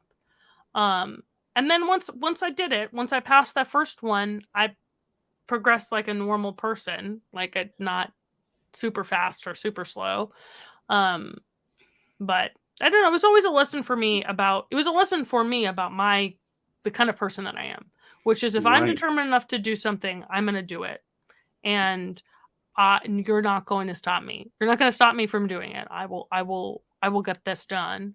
And I always felt like when you are like falling through the air, flying through clouds, you don't belong there. Like, but you're there anyway. And that's awesome. It's so cool. There's just nothing that compares to it. I also scuba dive. And scuba diving there's a similar feeling of like, oh, I'm not supposed to be here, but it's not the same. It's not the same. Potter wants to know if you were given the chance if you'd jump from the edge of space. With like Felix Baumgartner? Yeah, I would totally. I actually have a picture. I have a picture in my house of the very, very first guy who did a like from near space jump. And I would do it. I would need to spend at least a year like conditioning yourself to be in like good enough shape to do that. But yeah, I would definitely do that. I have done a high altitude jump. Like I did a high altitude large formation jump because we were doing 100-way skydive, and when you're getting 100 people together, you need more time, and so you have to wear supplemental oxygen in the plane. Oh wow! So, have you ever tried paragliding or paramotor? No, it's a totally different set of like certification and stuff, and I have not. I know people who have, but I have not. Well, next on the bucket list, then, right? Yeah. I mean, next on the things I will do once my kids graduate from high school, and yeah. You got a ways to go yet, but something to look forward to at least. Yeah, gotta stay alive. Gotta stay alive till I get the kids out of the house. But yeah. Right. So I'm going to ask you some more. Like we're going to start softballing some questions. That's good times. Okay. So we already know your favorite White Claw is mango. Correct. I think I know the answer to this next question, but is White Claw your favorite alcohol to drink? No, I like wine. Okay. Like I like Pinot Noir and Red Zinfandel a lot.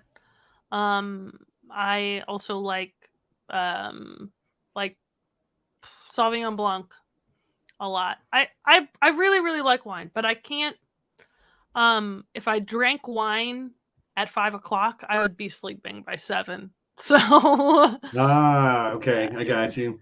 Yeah. Oh, you know what? Jess got a. You're right. We didn't. Do you have a favorite Pokemon? Alolan Raichu. Originally Raichu, but then they came out with Alolan Raichu, and Alolan Raichu is okay. So you even all the way back to Gen 1 Raichu, huh? Yeah. So always my very first online screen name was Surfer Raichu. That was my screen name, and then it was shortened to SR. And that's so always been Raichu. And then they came out with Alolan Raichu when they came out with the Pokemon Sun and Moon games, and it's literally a Raichu that surfs on its own tail. And so I'm convinced the developers of that game must have known me online personally. Yes, I mean that's my headcanon. Yeah, you won't convince me it's not true. It's very, very Darth Jar Jar level of theory. Yeah, like it works though. If it's surfing on its own tail and you were Surfer Raichu, like there is literally no other possible explanation. No other possible. I don't believe in circumstance. I don't believe in I'm not finding the word. I don't know why. Coincidences. You don't believe in coincidences. Yeah, there you go. Coincidence. I don't know. I couldn't think of that word. Potter, she does I'll throw the question up. If you could be any D&D class for real, what would it be? I don't know that you know the answer to that. But Bard. Right? You know what? Good answer. Yep. The Bard who delivers legal arguments as their performance. I got you. I'm just gonna tell good stories. They're just good stories with moral and ethical implications. That's I'm here for it. The law is just a worse version of mythology. That's the law. A worse version of mythology. You heard it here first, folks. Put that on a t-shirt. Clint's got a question. Who's your favorite baseball player of all time and why? It's hard. Well, emotionally, like my first favorite baseball player of all time is Craig Counsell, who was a utility man who played for the Diamondbacks the year the Arizona Diamondbacks won the World Series. He was number 4. I have his Arizona Diamondbacks jersey hanging in the closet of my parents' house. And he's my favorite player, and he has continued to be my favorite player now that he has become a successful manager. And so that's my answer. Craig Counsell, utility man. Okay. Good answer. It's a nerdy answer. People don't know who Craig Counsell is. I don't. I'm not a baseball fan, but hey. I do also Randy Johnson. Randy Johnson, excellent, best name in baseball. I once met Randy Johnson at my orthodontist. Okay. He was a pitcher, right? Was he a pitcher? Yes. Okay. Clint hated Greg Council. Oh, I love it. I love it. Yeah, okay, I see. Right here, yep. I was looking at this question from Jimmy. Jimmy, not Mads, I'm pretty sure. Why is The Expanse so good? You know what? I'll just leave that to Mary. You make better arguments than I do, so by all means. I mean, The Expanse combines adventure, right? The adventure that's like the beating heart of science fiction, with world building that is complex and interesting and relevant. I don't know an example that I have seen of other science fiction that does future version of Earth that's just as both intriguing and resonant as what The Expanse has done. Even like Battlestar Galactica, they kind of punt on it, right? I love Battlestar Galactica, but they don't intentionally recreate like a future version of the social conditions on Earth. And so it works. It works in that it's different enough from our the life experience that we have, that it's interesting, but at the same time it resonates enough that it works and it's intriguing, and it really does feel like an alternate version of our future.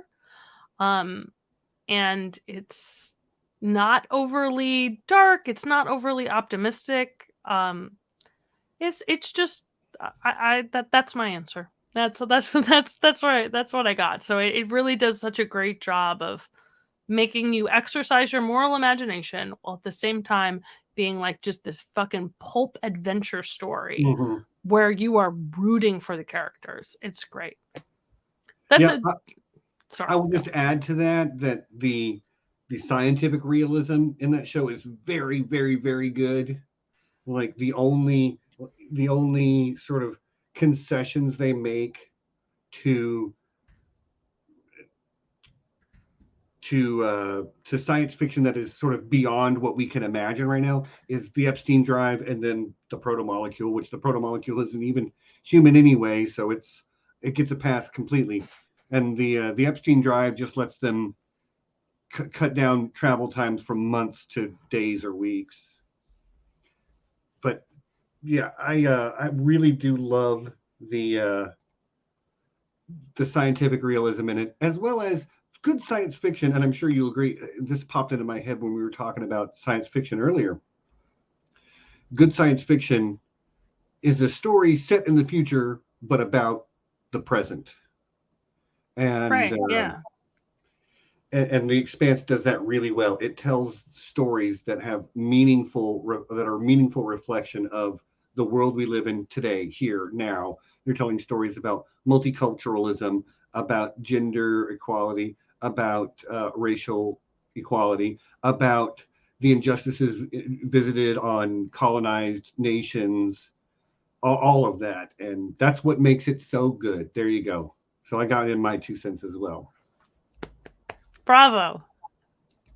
John says he just sent his application into the WBA with a donation to the Transgender Law Center. Welcome, Thank you, John. Thank you. And that's also one step closer to the next trial episode.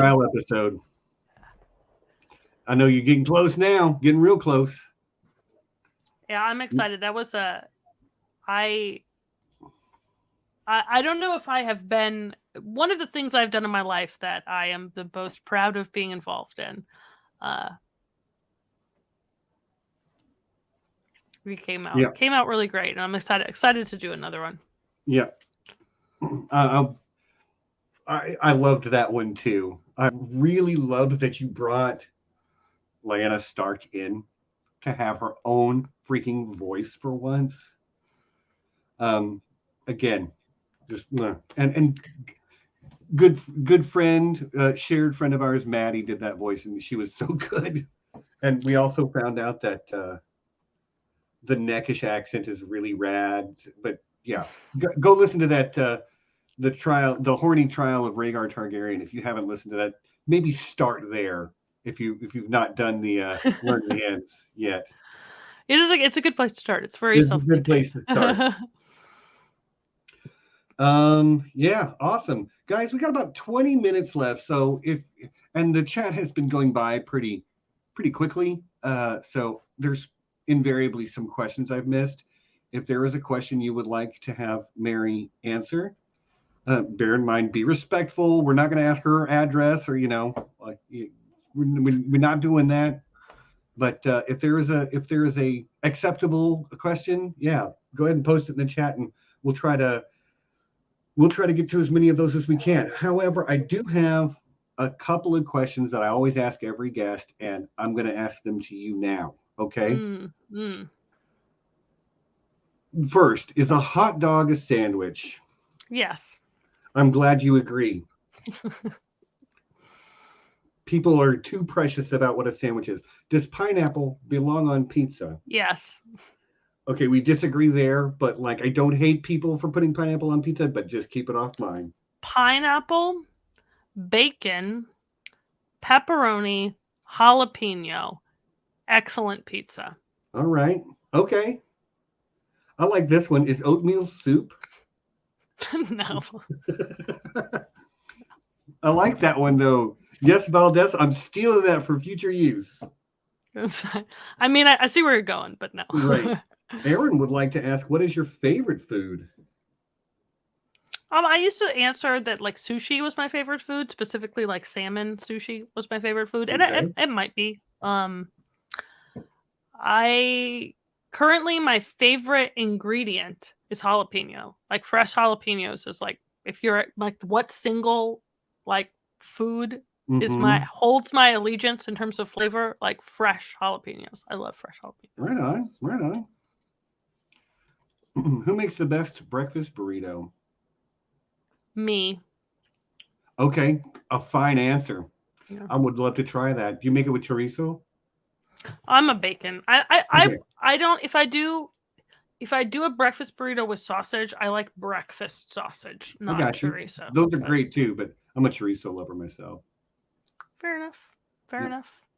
And my final stupid question along this line, and it's one that is only because it came up in the Here Be Dragon Slack last night.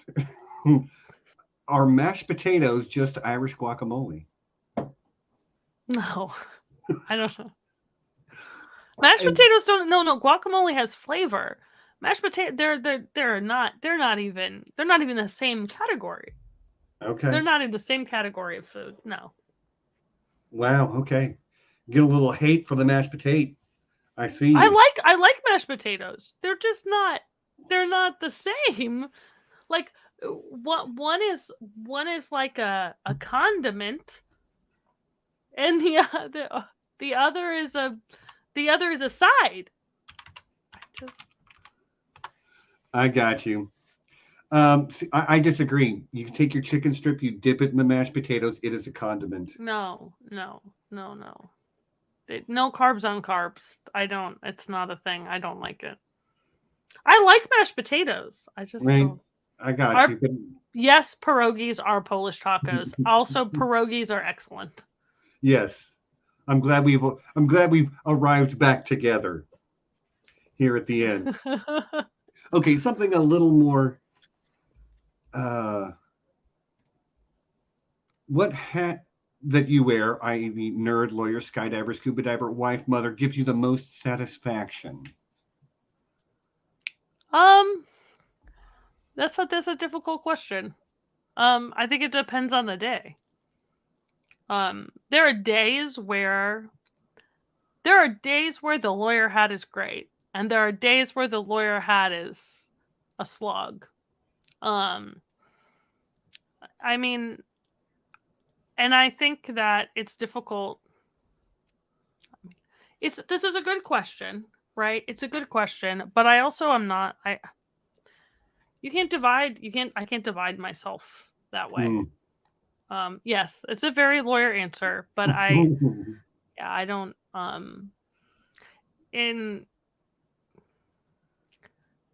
There are definitely times when we put out a new podcast, new episode of Learned Hands, and I think it's great and wonderful. And I feel very satisfied by it. But I just I don't know. I can't compare. I'm sorry. Yeah, because all of those hats. I mean, I understand where you're coming from. Each of those hats is still Merry. That's right, and you can't take one. Right. You can't necessarily take one out. So. I love the question, though. I do. The hat of all things. So yeah. So the hat of all things is a good way to put it, because, some people are very good at having like, oh, this is my one passion in life. This is the one thing I'm good at. And this is my thing. I am not that person. Like, I've always been the sort of jack of all trades, the person who has multiple different things that get them going. So.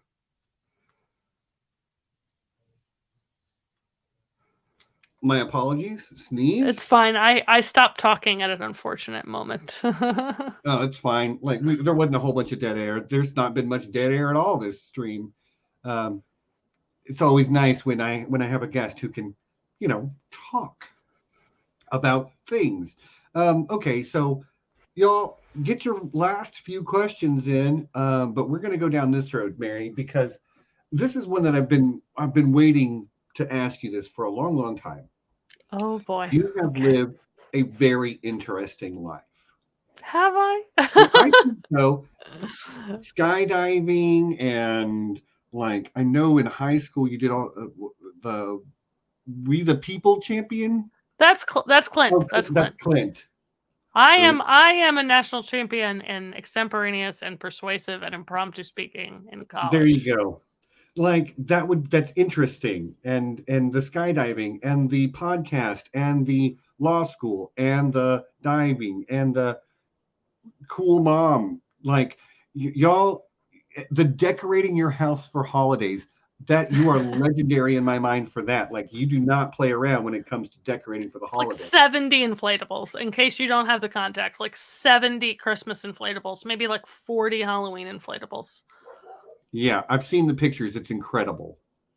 I bet you win the neighborhood decorating contest every year. If there was one, maybe. John wants to know if you would be able to legally force Lucasfilm to complete the unfinished Clone Wars episodes. I mean, maybe. I don't. Probably not. Like, I can't answer this question without more information. But like, my gut feeling is no. I can't. Okay. I don't have a contract with Lucasfilm. Lucasfilm is not my bitch. Yeah, unfortunately. Sorry, John. But that does bring me to this question that I've been wanting to ask you for a while. So you have lived a pretty interesting life. I think it would make a fantastic biopic. So if we're going to make a biopic about your life, who should play Maester Merry? Who should direct it? Whose unique directorial vision should be applied to it? And then what should we call it? So Taika has to direct for sure. Okay, fantastic. I'm already a fan. Who would I put? I mean, because I've been watching Wheel of Time, maybe Rosamund Pike. Okay. But that's like probably overly flattering. Clint says Winona Ryder. I'd be here for that. I think that would work. I mean, Taika for sure. Like, there's not ever been someone who like gets my like sense of how much I like action and humor combined. And I think Taika would be really good at directing a skydiving movie. Can you imagine? It would be great. The skydiving lawyer, like, directed by Taika, that'd be some good stuff. That would be some good stuff. Yeah, there's some love for Taika in the chat. But you need someone funny. You need someone good at for my life. You need someone good at comedy. And I don't know. I don't know. I don't know how good Rosamund Pike is at comedy. No, Totally. that's why I think no. But I think Winona's a good answer. People have people told me that I looked like what is it? Who is Goldie Hawn's daughter? Oh, Kate Hudson. Kate Hudson. But Okay. I don't think that would quite work. Yeah, I don't know. Let's at least screen test Tina Fey. Yeah, I mean, I can handle that. I used to like 30 Rock. I used to like 30 Rock a lot. It would work. Yeah. It would probably work. I like Tina Fey. Yeah, I do too. And finally, what should we title this masterpiece, Oscar-worthy biopic? Free Fall. Free Fall. I love it. I love it. Okay, we're good. Like free, like freedom, but falling. Right. I don't like Kate McKinnon. Uh-oh. I don't think she is funny. Uh-oh. Sorry. Yeah. Sorry, Laura. She is fine, but the problem is that Kristen Bell. Yes, Aaron. Veronica Mars herself, huh? Yes, the answer is Kristen Bell. Done. Okay. Done and done. Kristen Bell. We're good. Okay. LOL. Funny. Done. I want this now though. I want Taika, Kristen Bell. And it actually would be. I mean, it would be funny. Like if this was a comedy, it would be good. It would be good. Yeah, the skydiving lawyer. Like let's write a treatment. Like a black comedy about my life would be pretty funny. It would be good. I think it could be done. All right, y'all. Last chance to get in a few questions. Mary, is there anything else? Is there something you would like to say? Something you want to circle back to? Is there something we glossed over earlier that we missed? Everyone should read more books. Okay. No, I have recently, like I mentioned earlier, that I read the Wheel of Time books, and I also recently read I finished R.F. Kong's books, the Burning God, which is the Poppy War trilogy, and those are really good. There's so much good science fiction and fantasy literature that's being written right now. And I just encourage everyone to read it. I have reading even the old stuff. So the combination of reading the new school science fiction stuff and the old school fantasy stuff, I just encourage everyone to dig into that. If you haven't read the Broken Earth trilogy, you should read that. So I think so many people that are in a fandom, they just get fixated on only that particular fandom, and my appreciation of A Song of Ice and Fire has deepened from reading, particularly from reading Wheel of Time, which is just not as good as A Song of Ice and Fire. And if anybody disagrees with that, they're wrong, just so deeply wrong in their soul. But I don't know. I have just enjoyed the journey of spending more time listening to audiobooks and reading more books instead of I love listening to podcasts and all of this stuff, but that's been the past, I don't know, 2 years or so of my life has been trying to make more time to read new stuff. Okay. Read more books. You have that, not legal advice, just a friendly reminder. Yeah, read more books. Read more books and read them. Tell me if they're good or not. Recommend them to me. I want to know. I want to know what books you think I should read that I haven't read. Oh, yeah. Okay. Chat. Hit us with some good recommendations, book recommendations. I'm sure there's plenty. Kate is bound to have about 50,000 of them. She works in a bookery. A bookery. Isn't that what they're called? Yeah. We have a book club channel in and I think they're currently doing the 5th season. Oh, yeah. So the Broken Earth trilogy. Yeah. Good stuff. Do you have a Goodreads account so that people can get a feel for what you like? I do. I don't know what it is. I just know that it's connected to my Audible. So I will tweet it out I'll figure that out and tweet it out. So this is the 1 hour and 55-minute mark in case you want to come back and check this later, Mary, because we've got several really great recommendations. Yeah, awesome. Jess says Shadow of the Gods by John Gwynne.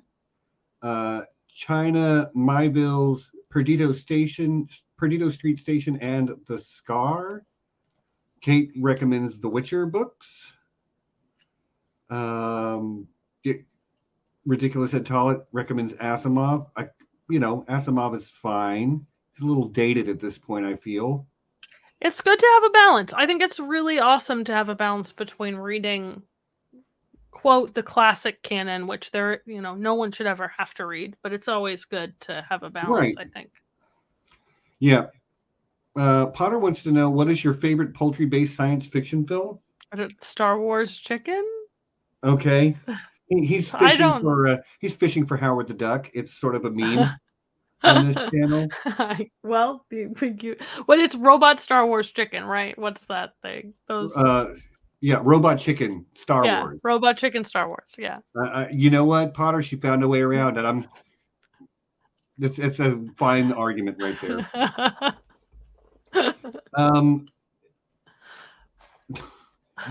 False, John. That is not even what I said. I said Asimov is dated now. I didn't say it was even bad. I just said it's dated. I think that's a fair, unfair interpretation of what you said. Right. Right. You're definitely gaslighting me, but that's okay. You have been put into the 24-hour news cycle. Congratulations. Yay! That's just what I always wanted. So yeah, there's a few recommendations here, in the last few minutes. Yes, Valdez says, Mary got me to read Second Founding. Oh, awesome. Yeah, history books. Yeah, great.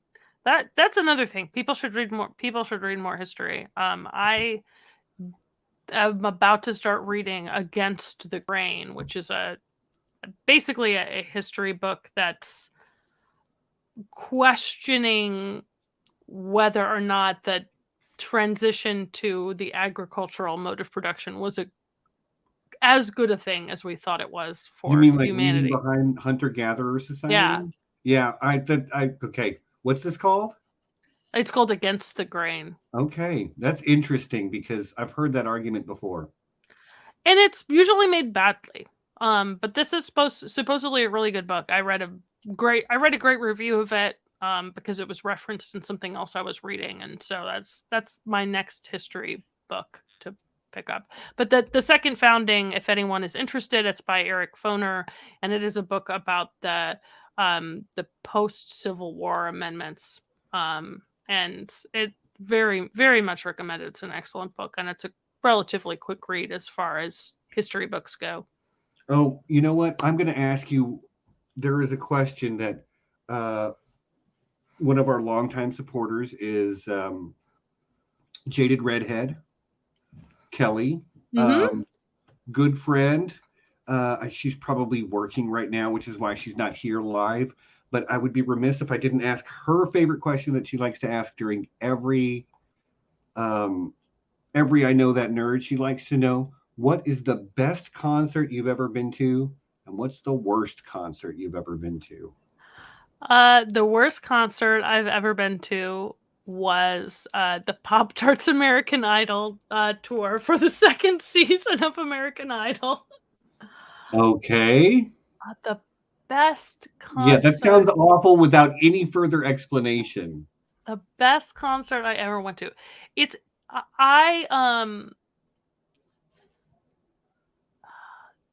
I went to, and this is a super silly, like, Mary is not good at music answer. But I went to see a Weird Al, and we got to do like a backstage, like, VIP thing with Weird Al at a small venue. Oh, and my God. Did all of his like weird cuts. And and Did he it play was chicken great. pot pie? No, but what's the? It was great. It was. Why I'm blanking. I have like I'm having a bad brain memory day.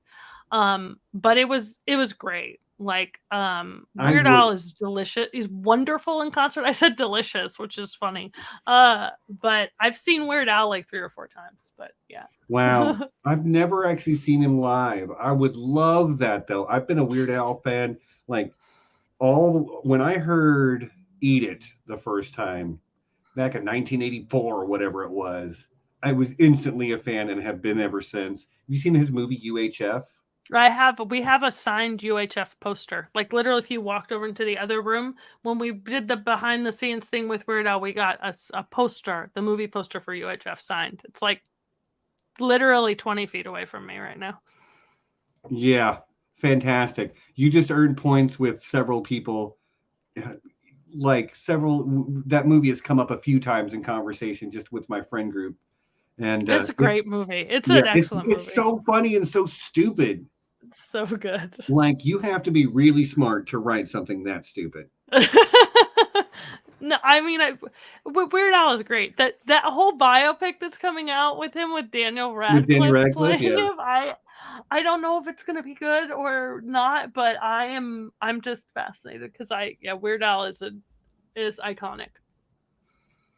Yeah, that's a fantastic answer, y'all. I'm glad to deliver something interesting. Yeah. And apparently, like nothing, Jeff said you were the coolest when she heard about skydiving, and you've just cemented it. So, yeah, but like, what y'all are definitely my people if you think that I'm cool, because my answer is that I went to an obscure Weird Al concert. So. Right. But the thing is that popped off the chat. Everybody loves it. Everybody loves Weird Al. Like, yeah, he's the best. As you say, incredible. Yeah. Proof we're all in the right place here together. I'll see if I can find. I've got a picture. I've got a picture with him, so I'll see if I can find that and send it to you guys. Amazing. I would also love to see the signed poster. Oh yeah, that's super easy. Super easy. I can take a picture of that right now. Yeah. I would love to see it. But yeah, guys, I think that's kind of the end. It's been 2 hours, and you have children, and I gotta eat dinner. We got steaks. Oh, very excited. Well, I don't want to keep you from that either.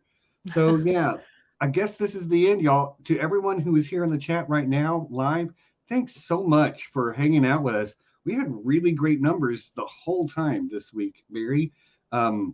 We hovered around 30 people watching the whole time, which is fantastic.